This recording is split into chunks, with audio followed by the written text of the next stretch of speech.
What's going on? We're back for another amazing episode of the Innovator Hour, man. You already know I got my bro, Ray Macc, in the studio. How you doing, bro? Man, I'm solid. I'm happy to be here with my good people, man. Off tops. Before we get started, you can let people know where they can find you on social media. You can follow me on Instagram, Ray_Mac_. Twitter, the same thing, Ray_Mac_. My Snapchat is RayMac52. Okay, for sure. Snap be going up. Snap go up, but really on the gram. On the gram, like Twitter. I'm trying to get my Twitter going, man, really. Off tops. Where are you from? I'm from LA, man, South Central LA, from the 50s. Yep. Yeah. What was it like growing up in LA for you? Man, it was cool. It was cool, man. I got to experience the best of both worlds. I was fortunate enough to go to the Boys and Girls Club in the 50s. Russ went there, Russell Westbrook, Yeah. James Harden went there. Yeah. They had a gang of dope programs for us. Like they had actually radio production, had them on radio show there Yeah. for like 2 years, like Oh, popping shit. on two real stations, Yeah. 104.7 and 1620. So Yeah. intern with Clear Channel, did the whole radio shit. It was dope. You still be doing any type of radio type of stuff like outside Nah, of I interviews, should. like podcasts or anything? I should, man. Yeah. I really should. I've been thinking about it, but nigga be busy. Hell yeah. Tell I me about definitely should yourself, tap in. though. I know you say you a former athlete. Yeah. Tell me about that. So I played football. I went to a pretty big school out here called Cathedral. It's a private school downtown, Okay. all boys school. After Cathedral, I went to Upper Iowa. Yeah. And shit, it was cool. And then I left there and was at University of Iowa. Got caught up with some weed. Yeah. A chick she bought a fucking like an eighth from my roommate and they blew it up. They like blew it up. They called us kingpins. What? Hey, Over an eighth. The funny thing is, the same shit happened to me over the same amount of weed in DC. An eighth? An Yeah. eighth. It was an eighth. Bro, they had her bring in the bill. They like photocopied the bills and everything. What? And came and found, they made it. She was wearing a wire. Luckily the wire didn't work. That's what the fuck they get. But The girl came in with a wire. with a wire for an eighth. The funny thing about when I had my eighth, the cop told me, I was like, look, he was like, you gotta be selling that. And I was like, nah, man, we smoking that tonight. He was like, he said, it ain't no way you can smoke on that tonight. I said, it ain't no way you can smoke on that tonight. Yeah, that's easy. That shit was hella funny, man. But you feel me? Shit happens, then we moving on. Nah, I'm happy, man. To With bigger and the better weed things. laws, California, we always been, forthright with that shit. Yeah. We've been doing it since the 90s, but other states, they just now catching up. So shout out to the cannabis movement. The funny thing, when my shit happened, I had a medical card, but it was in Cali. But, Yeah, they don't give a fuck. but the judge was like, I mean, since he's not a technical resident, like, Yeah, that's true. you feel me? Like, That's true. He do. I had a dope ass lawyer, man. My lawyer was able to get all that shit off. They was like, we just want to keep your stuff. I'm like, damn, I want my laptop, my Beats by Dre. I'm like, damn, my iPad. They was like, yeah, we want to keep that. I'm like, whatever, fuck it. Yeah. Just went back home. But, That's fucking crazy. yeah. So, how did you get into making music? That's funny, man. I've been making music. My dad was a DJ, so I've been going to clubs and shit since I was 11, 12 years old. Really? Like, I swear to God, in the club with my dad, like young nigga, in there at 2 a.m, Yeah. helping them pack his equipment up and shit. But so I always had a musical background, and then I did the radio shit. And so music always been a passion of mine, but I just took it serious after the incident. When football was over with, I could lock in and just really go to the studio and invest in myself and invest in the craft. So that was major. That was big for me. Do you remember the first song you ever made? I remember the first song I wrote. It's crazy because I used to write songs for all my homies. I write all their verses and shit going up. Yeah, I remember that shit. It was called Young Max. I remember that shit. It was fire. That shit was hard. I still remember my verse and everything. What was it that would you say made you want to start rapping and pick up the mic? Just other people, honestly. Like, I always had a passion for it, but other people kept me going. They kept me motivated, telling me shit like, your voice sound dope on the track, or like my engineer, Thurston McGregor, he always say, you in a pocket. Like, they always be like, you in a certain pocket. Yeah. So just hearing other people kind of compliment me made me want to just pursue it. Yeah. For real. I like hearing other people's feedback. Yeah. I make music for everybody, Yeah. I don't really make it for me. I make music for the people. So Off tops. What artists did you grow up listening to? Man, my favorite artist who I feel like influenced me the most, and if you really listen to my music, you'll be able to hear it. 50 Cent, Yeah. Ross, Yeah. Jay-Z, Yeah. like more modern artists, Drake. I Yeah. fuck with Drake heavy. Pac, E40. I fuck with You fuck with the Bay Heavy. I fuck with the Bay. Niner gang for life, man. You know, the Tough Super luck Bowl, in the they Super Bowl. they cheated us, bro. We ain't even gonna talk Cheated? about it. Yeah, propaganda. You feel me? They cheated. Cheated? Yeah, they cheated us. Ooh. Listen, bro, I play football. You play football. So look, in any type of sport, Yeah. if it's not working, how did it just start clicking within the last 7 minutes of the game? They couldn't move the ball. The last 7 minutes of the game, they looked like They all-star wasn't team. getting locked up. They scored 21 points in 7 minutes. All I gotta say. That shit was crazy. They scored 10 points in a half and 21 points in 7 minutes.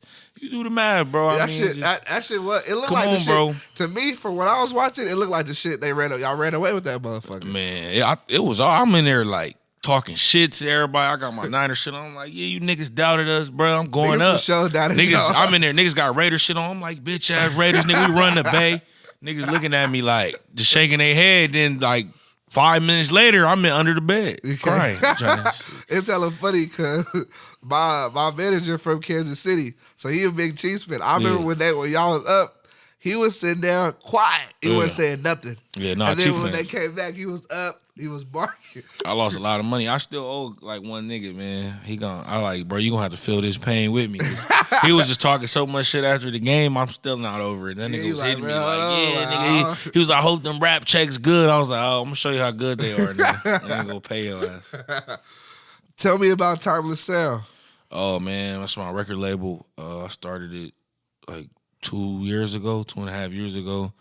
At first, I was pushing this Money Kings. That was my first thing. But timeless mean a lot more to me, man, because music that's timeless resonate forever. Hell yeah. So I figured if I base my whole shit around that, then I'll make timeless music, or at least attempt to make timeless music. So yeah, that's my record label. Nah, I fuck with it. I think timeless music is the best type of music. For sure. When I saw that, I said, okay, I like that. Yeah, for sure. What is your process like for selecting beats and working on lyrics for your songs? Man, that's the best part of it. I'll just literally be driving down the street, and I might be going to the movies, and I'll be like, let me listen to some beats. And now I'll look at the track title of the beat, and I'll be like, all right, I'm gonna make a song based off of what the producer said. Because if the producer made the beat and he named it, let's say he named the beat Southgate, this is whatever, random shit, I'm gonna make a song about Southgate. You know, I just feel like that's what you want the song to be about as a producer if you named it that. So I kind of been focusing on that.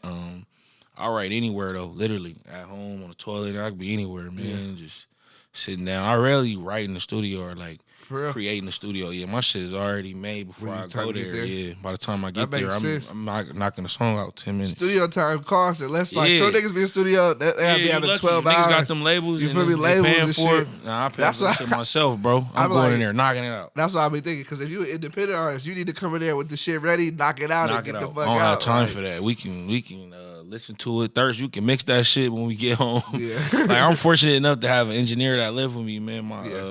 My engineer worked with the top artists, the Baby, Lil Baby, Pop Smoke, rest in peace. He rest in peace. He worked with a lot of dope niggas. So I'm fortunate. He know how it's supposed to sound. So he'll tell me like, nah, this ain't really it, or no, this is it. Like let's focus on this record. Let's do this for this record. So I'm kind of fortunate to have him.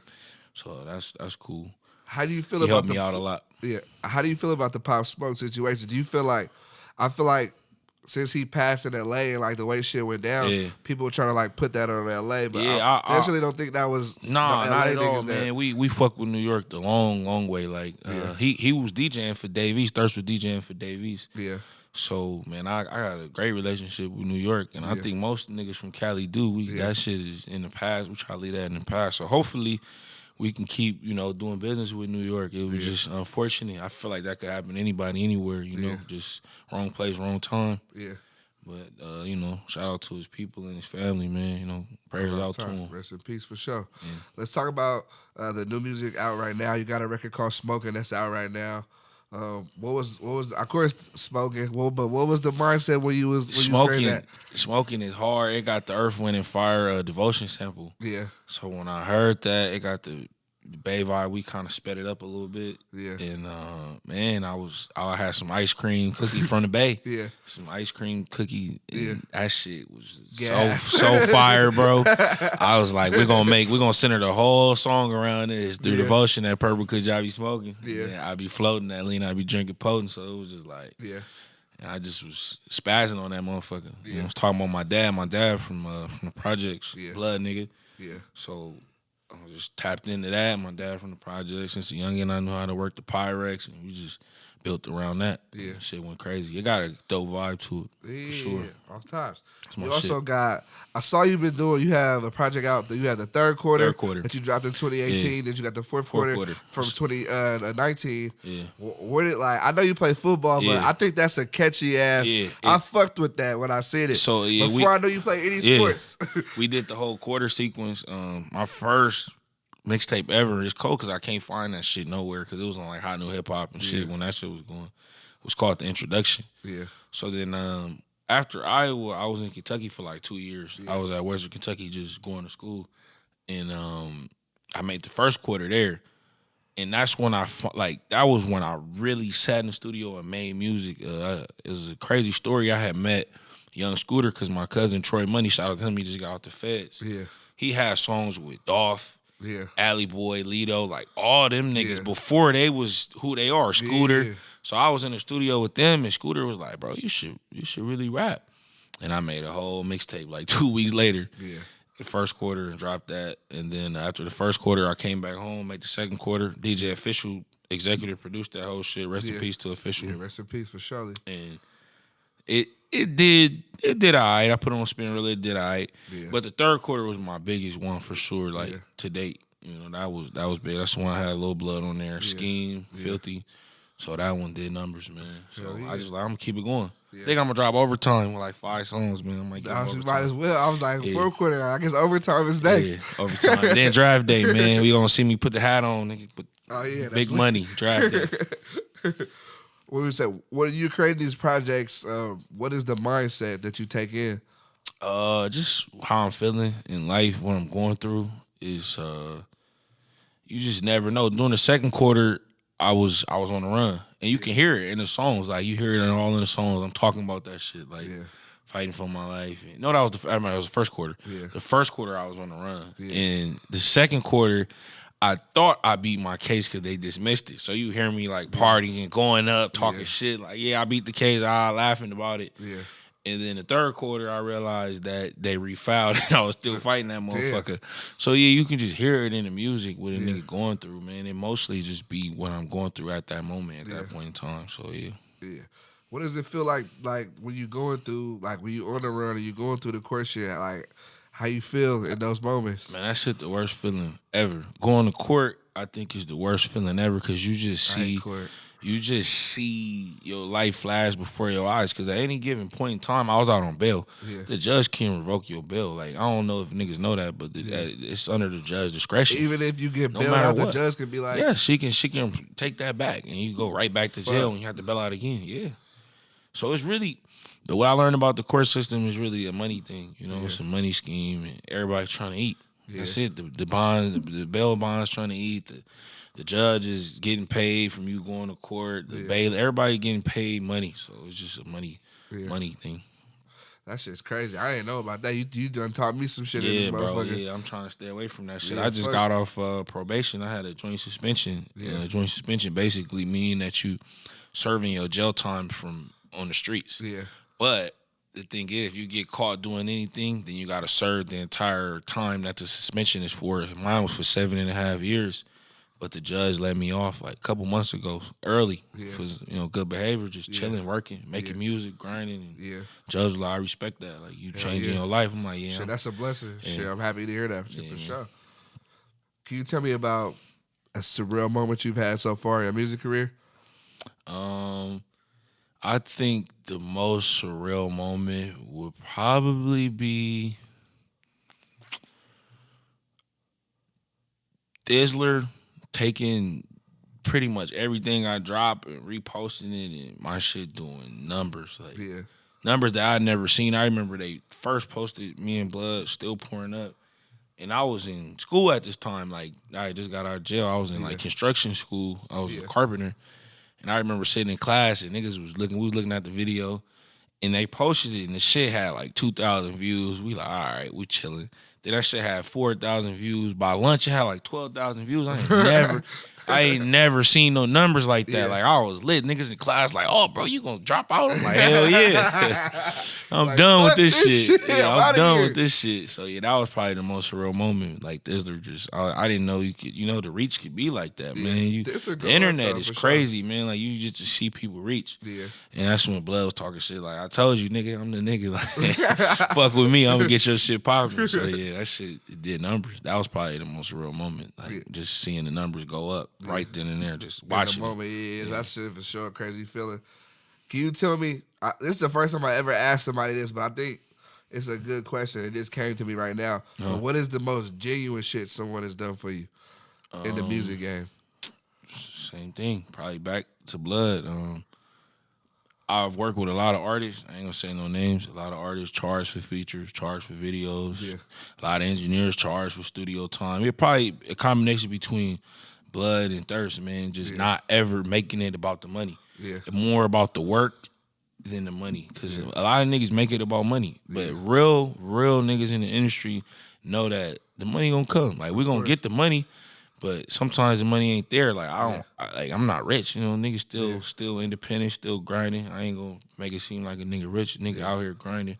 So I just don't have the money to pay everybody. I'm gonna invest in myself and make sure that I'm, taking the necessary precautions. But it's better to just get the work done, man, and focus on the bag later. Yeah. So just probably Thirst and Lil Blood for not making it about money and making it more about the relationship and building. Yeah. I mean, that's something I even deal with, too, because it's like, I got a whole team now, and then, you feel me, we got to pay to do like a lot of shit. So then it's like, it's kind of like, but at the end of the day, I always want to make sure my people taken care of. Right. It's like, you feel me? And that could even mean, at the end of the day, I come back with less, but it's like it's for the good of the group, though. Right. That's what I'm on, man. All times. Can you tell me about a challenging obstacle you faced in your career and how did you overcome it? Challenging obstacle for me will probably just be the fact that my music don't sound like everybody from where I'm from, so it's harder to break through. Yeah. Like it's I know, like the NBA and the NFL, they call it a copycat league. The music industry the same way. For sure. A song, a pop. And now it'll be the wave in the city for that moment, and it'll be 15 niggas making songs that sound similar to that one song. Yeah. And if you're not making music that sound like that, it's kind of just get on the back burner.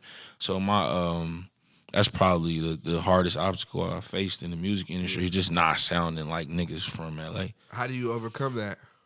Just being persistent and just putting my twist on shit. I've been talking to a lot of my people in my camp, and it's like it's a way for me to tap into that market and still be myself. So I'm just figuring out how to play with that, but still stay true to who I am as an artist. So, yeah. What is a perfect day for you? Perfect day for me, man, is sitting at the crib, smoking big ice cream cookies. I dare need to give me some. That shit sounds fire, bro. That shit, I'm gonna have to bring you some through, man. I'm gonna get us some. I'm like, ice cream cookies? Yeah, that shit, bro. It was beautiful. Dense, it was dense and nice purple big nugs, but smoking that, I got some bullies at the house. So probably just chilling with them. Yeah. Chilling with my dogs, man. Most loyal people on the planet, man. Dogs. I love dogs. I never had a dog before. I'm trying to get one. Yeah, bro, you should get one. I'm trying. Sure. It's expensive. Yeah, that's what I've been hearing though too. Motherfuckers cost it's like money. A child. Well, worse. It's worse than a child. Them motherfuckers. What can the people expect next from you? Project, videos, shows.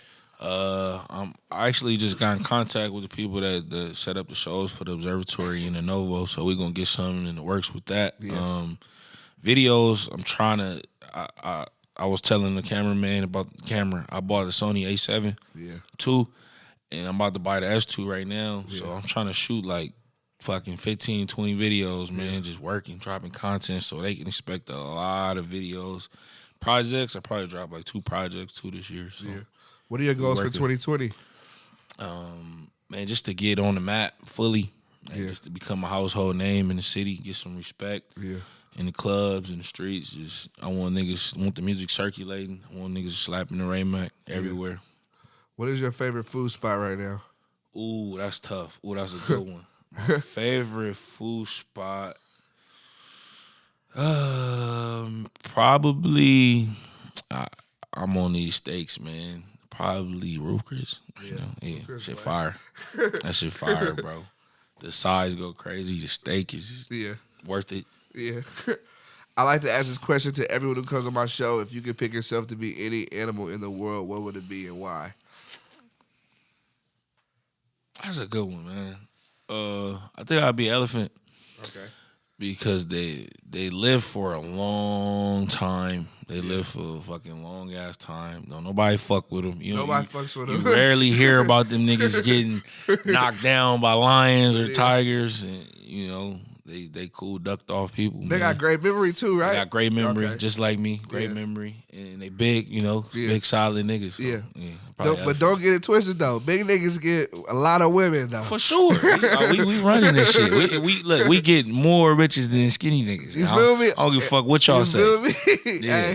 Niggas gotta just live with that. I don't give a fuck. We out here smacking shit. What advice can you give to independent artists? Keep working.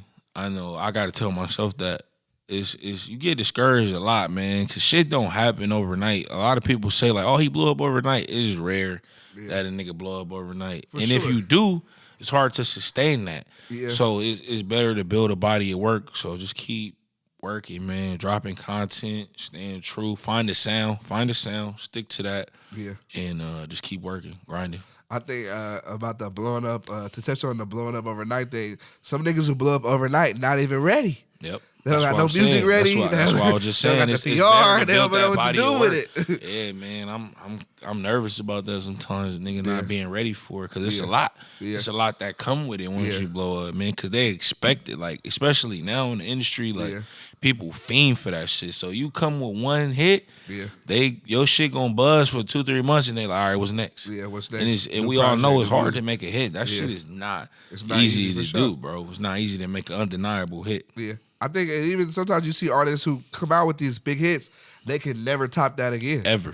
And I never want to be that. So I always focused on my body of work.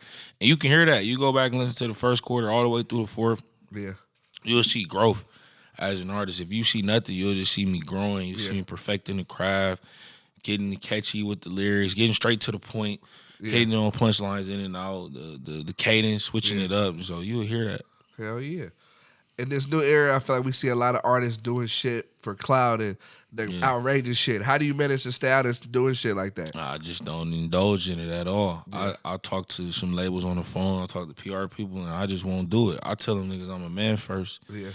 I'm a father, and I'm a real street nigga, so I ain't doing no fugazi, no fake shit, no clout shit. I ain't gonna fuck with Instagram model to get some fame real quick. I ain't gonna be on the blogs getting strippers pregnant. I ain't doing none of that shit, bro. Foul shit. Yeah, I ain't doing none of that. If I can't blow up off of just pure talent, then nigga, I just gonna stay where I'm at. You know, like I ain't in a rush to. I'm not willing to sell my soul or to sell myself short to become famous or to become a household name. All tops. It ain't worth it. What is something that most people don't know about you? That's funny. What don't they know about me that I ain't ever really talk? Oh, a lot of people probably don't know that I coach 2 teams. I coach a 12 U Pop Warner team, and I coach an Inglewood High School. A lot of people don't know that. Yeah, that's lit. Yeah, so I'm juggling, like really coaching too. We went 12-1 last year. Wait, what position did you play? I play D-line. Okay, so I me too. D-line, yep. D-tackle? I play D-tackle. Okay. Yep. All 3 right, technique nose, yep. We would have been close friends. Yeah, 3-1, I play all that. Yeah, we would have been super close friends. 1 tech, 2 tech, yeah, I'm going crap. I'm teaching my kids how to get to the quarterback right now. 12 years old, they getting to the quarterback. I fuck with that. I fuck with that heavy. What is a place that you want to travel to? Dubai. I just want to see what it's like, man. I want to go see what that shit talking about. ASAP. How would you describe your sound? I would say 50 meets Ross. Yeah. Meets Game. 50 meets Ross meets Game. Yeah. I would say that. It's kind of like That's a hell of a and combo. kind of and Jeezy. I'll Yeah. probably throw Jeezy in there Yeah. because you hear that like I'm heavy on the trap shit Yeah. like because the nigga really trapping so Yeah. heavy on that Yeah. trap. No matter what, I could be on the hardest West Coast beat, nigga. I'm gonna talk about trap. Yeah. So, yeah. What is the biggest lesson you've learned so far in the industry? To respect niggas' privacy. You know, I'm not. If you see somebody out or if I'm working with an artist, I don't just be quick to post them on social media. Just to respect people's privacy and respect their wishes. People got families and they don't always want niggas to know where they at or what they doing. Hell no. So just to respect people's privacy, man. So, I like that one. That should go a long way. Do you think artists need to be signed to these big labels, or do you believe the independent game is the best Fuck route? no. I think if everybody just left the labels alone completely, then they would get back to working hard. The labels got real lazy. Yeah. They literally don't look for quality anymore. They kind of just like, all right, who got the most numbers? They don't give a fuck. They can say, we got Innovator, we got Ray Mac, and we got Bob. And it's like, all right, Innovator, Ray Mac, they got hard music. Yeah. But Bob got 300,000 views in 3 hours. Yeah. We want Bob. Yeah. And we got better music. He not talking about shit. There's no quality there. He promoting bullshit, but he got the following. So labels just looking for the quick fix. They want to get the money real quick. They want to put as little money behind you as possible, and they want a big return. Yeah. So fuck the labels. Like, you know, you hear him here first. And you know, shout out to all the niggas that's independent. Stay independent. Keep working. We gotta get the labels to respect. Because I'm not against the labels, but they just need to respect the artistry again. Hell yeah. What are some artists that you want to work with in the future? I'm actually in the process of trying to work with Rucci right now. We're trying to put a record together. I just met Rucci. Brother Loud. Yeah, that's my guy, man. Yeah. I got records with some niggas in his camp. Lil Deuce is my shout out, Lil Deuce. Who else I want to work with? I want to work with Roddy, man. I think Roddy doing some good things. Yeah. His hook's going crazy. Yeah. Roddy. Probably Lil Baby. Yeah. Money Bag. Niggas like Put it that. back. I like this new project for sure. Yeah, this shit was hard. Off time. Get a club banger. My boy had 2 beats on there. Shout out DTB. Yeah, man. Tell them send the pack, DTB. Yeah. Send it through, Send man. the pack, DTB. Send the pack through, man. For my final question, I want to ask you, what advice can you give to a younger artist that's trying to get into music? First, make sure it's something you want to do. Be willing to sacrifice whatever the fuck you got going on. It's hard to juggle being an artist and whatever else you got going on in your life. So be certain that this is what you want to do and invest. That's the key to this shit. Like, we talked about the money aspect of it. All business not good business. Some niggas gonna overtax you. Some niggas gonna tax you. Some niggas are gonna be genuine and say, look, I don't want to charge you this, but I got to. Like you said, I got lights. I got to pay my cameraman. I got to pay people. So everybody got to eat. Yeah. So just be selective about who you fuck with and invest. Yeah. Big time investing. It's unfortunate, but it take money to make money, man. All times, for sure. You got any final words for the people before you get out of here? Hey, man, run these motherfucking views up. We trying to surpass Lil Blood. We need to get to 100,000 views. You trying to top Lil Blood interview? Yeah, we trying to top this shit. Tap in, follow me on social media, man. If you want to see a real nigga, no propaganda, no clout chasing. Tap in to the gram, Ray_Mac_. Follow me, tap in, man. Off times, Ray Mac. I appreciate you. All love.